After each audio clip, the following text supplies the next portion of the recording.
Before Edith Rigby, if things went south between me and him, I wouldn't be able to leave. Not without proof, anyway. Before Edith Rigby, I wouldn't have been given a fair chance to sit in this lecture.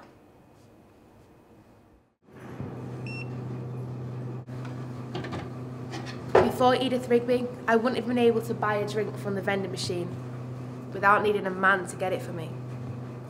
Thanks to Edith Rigby and the other members of the WSPU, women now have the choice to live their life how they choose. Go to university, don't go to university. Get married, don't get married. Buy a house, open up a bank account. We owe her so much for our independence. And this is our legacy, rotting away.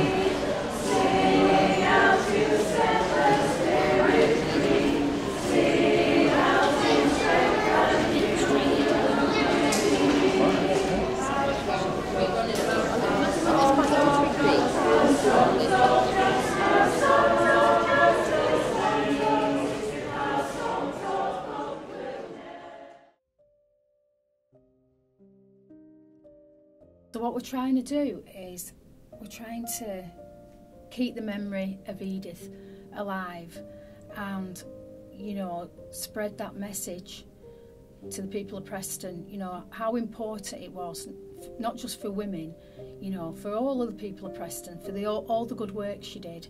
You know, she was a socialist, a true socialist. She wanted the best for everybody.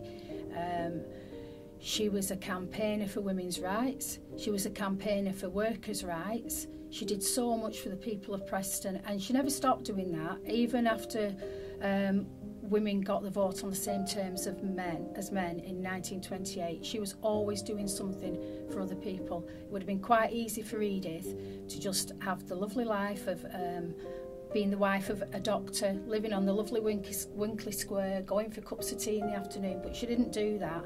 She made it a life's work to help other people, and she did so much good for the people of Preston, and she really does need to be remembered.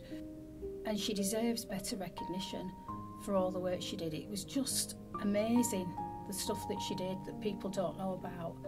You know, it's a lot more than just setting fire to Lord Leverhulme's bungalow in Rivington. You know, there's so much more to Edith, and it's so important. It was such an important time in Preston's history, you know, and it's part of our history and heritage, and we should know it, and we should know Edith.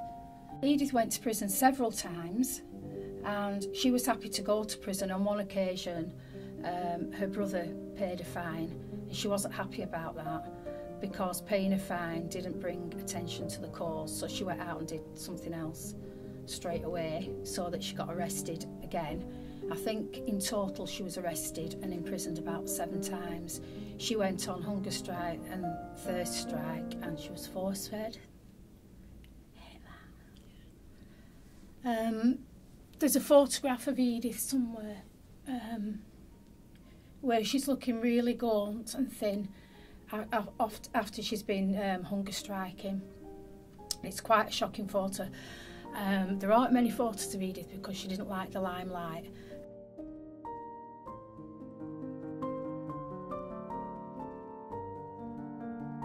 Everywhere you saw her to walk in Preston, there's something you think, oh yeah, Edith did that, or Edith stuck up for those people there, or Edith on the market square, they had meetings.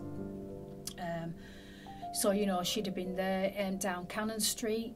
There's Eleanor Higginson, who was one of the Preston members of the WSPU. She had a health food store, and her and Edith used to make jam for the war effort when the war was on. So, yeah, it's just all over Preston, there's memories of Edith and her companions and what they did. It's just fascinating. She should just be so well known, especially in Preston. You know, everybody should know Edith. She should be everywhere. Everyone should know her face.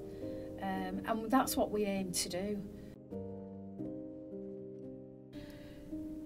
She's a good example to young women you know, I think we all need to follow her example because she was just marvellous, a kind, good woman.